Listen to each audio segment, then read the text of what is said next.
Dinikahi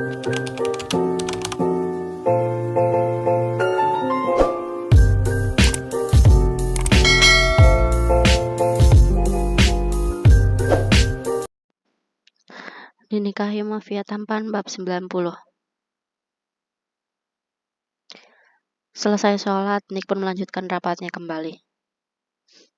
Mari kita mulai lagi. Saya harap kalian semua sudah sholat, ucap Nick. Beberapa direksi yang belum melaksanakan sholat pun menelan salivanya. Oke, sebelumnya saya ingin menyampaikan sesuatu lebih dulu, ucap Nick. Rencananya saya akan merenovasi pavilion yang ada di samping gedung ini, ucap Nick. Mereka semua pun sangat senang mendengarnya. Sekaligus akan mengubah fungsinya menjadi masjid, lanjut Nick. Seketika senyuman mereka pun memudar, sebab tempat itu merupakan tempat entertain. Di sana ada ruang karaoke dan minibar khususnya karyawan. Mereka heran mengapa Nick seperti itu. Mohon maaf Tuan, lalu bagaimana jika para staf sedang stres dan butuh hiburan? Tanya salah satu direksi. Kalau stres harusnya berdoa pada Sang Pencipta, bukan mencari hiburan. Jika doanya dikabulkan, insya Allah tanpa dicari pun akan langsung mendapat hiburan dan Yang Maha Kuasa. Skak Nick. Direksi itu pun tercekat. Satu lagi, saya akan membuat peraturan baru. Seluruh staf maupun direksi di perusahaan ini yang beragama muslim wajib melaksanakan sholat tepat waktu. Jika tidak, maka akan dikenakan SP. Tolong catat itu, ucap Nick pada direksi SDM. Bagaimana jika saat itu staf atau kami sedang melakukan tugas penting, Tuan? Tanya direksi. Dalam hidup ini tidak ada yang lebih penting daripada sholat, sebab sholat merupakan tiang agama. Skak Nick lagi. Sebagai pemimpin di perusahaan ini, saya tidak ingin dimintai pertanggungjawaban. Sebab jika kalian melalaikan sholat karena sibuk bekerja, maka saya pun akan disalahkan karena tidak bisa mengarahkan kalian. Ucap Nick lagi. Oke, sementara itu dulu. Selanjutnya akan saya sampaikan nanti, ujar Nick. Mereka semua menelan saliva. Peraturan baru yang dibuat oleh Nick itu menurut mereka sangat absurd. Meski begitu, beberapa dari mereka ada yang senang karena memang taat. Gila, ini kantor apa pondok pesantren? Batin salah satu direksi. Ia kesal karena aturan Nick itu cukup memberatkan baginya. Selesai rapat, Nick kembali ke ruangannya. Saat itu mamahnya menghubungi Nick. Telepon terhubung. Assalamualaikum, Mi, ucap Nick. Nick, kami mau berangkat ke Singapura sekarang, ucap Ros. Memang semuanya sudah siap, Mi. Bagaimana kondisi papi? Justru itu, sejak semalam belum ada perkembangan. Oleh karena itu, Mami dan Tante kamu sepakat untuk membawanya ke Singapura. Di sana ada dokter ahli. Semoga dengan dibawa ke Singapura, papi kamu bisa lebih cepat pulih. Jelas Ros.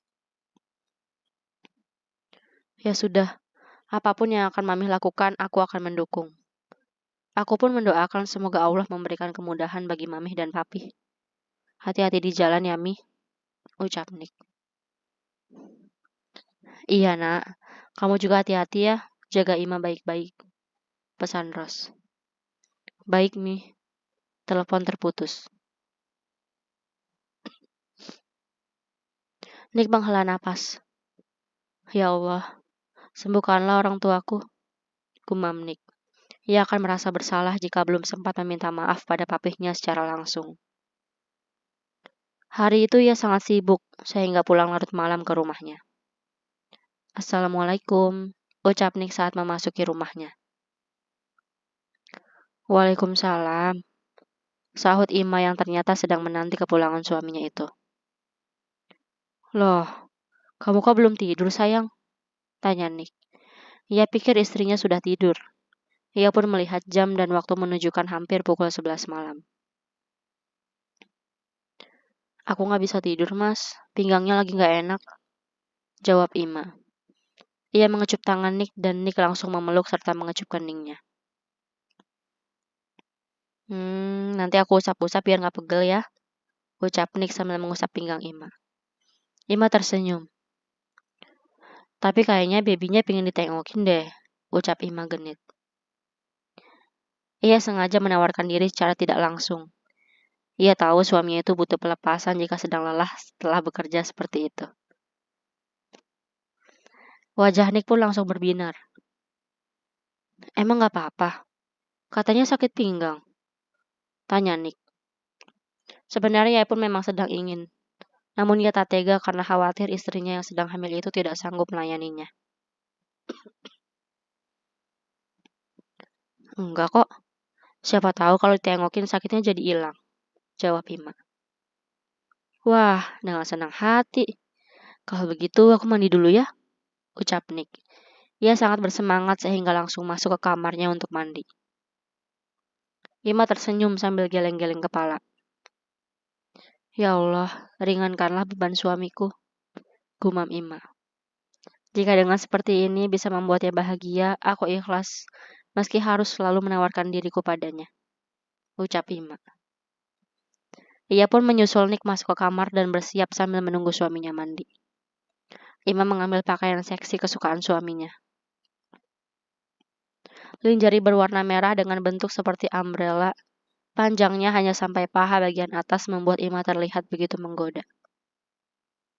Tak lupa ia merias sedikit wajahnya dan mengenakan pengharum. Ia selalu ingin memberikan yang terbaik untuk suaminya itu. Apalagi selama di rumah kontrakan, mereka hanya melakukan yang biasa saja, tidak sebebas di rumah sendiri. Tak lama kemudian, Nick sudah keluar dari kamar mandi. Ia hanya mengenakan handuk. Ceklek. Senyumannya mengembang kala melihat Ima sedang duduk di tepi tempat tidur. Ia pun menghampiri istrinya itu.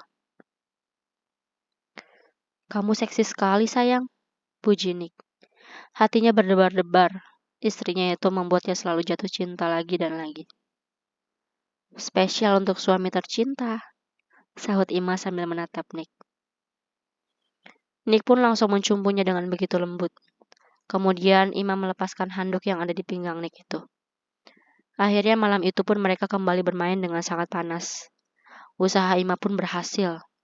Nick merasa seluruh bebannya terangkat dan ia langsung tertidur pulas setelah melakukan permainan panas dengan istrinya itu. Ima tersenyum saat melihat suaminya pulas dalam dekapannya. Ya, Ima yang mendekap Nick. Saat ini suaminya itu seperti anak yang sedang dikeloni oleh ibunya. Ia sangat beruntung bisa mendapat istri yang begitu pengertian seperti Ima. Dalam kondisinya yang sedang hektik seperti saat ini, Ima selalu memberi dukungan. Hal itu pun membuat Nick sangat nyaman. Mungkin bisa dikatakan pria itu sudah ketergantungan dengan istrinya tersebut. Keberadaan Ima adalah penyemangat baginya. Keesokan paginya, Nick bangun lebih awal. Kini gantian dirinya menatap Ima yang masih terlelap itu. Ya Allah, mengapa engkau bisa memberikan bidadari secantik ini untukku? Gumam Nick sambil mengusap wajah Ima. Aku sangat bersyukur bisa menikahimu. Meski awalnya tujuanku tidak baik. Namun aku berjanji akan mengabadikan seluruh hidupku untukmu sayang. Kamu adalah nyawaku. Bahagialah selalu agar aku pun bahagia, ucap Nick pelan. Setelah itu ia mengucup bibir Ima yang terlihat masih pulas tersebut.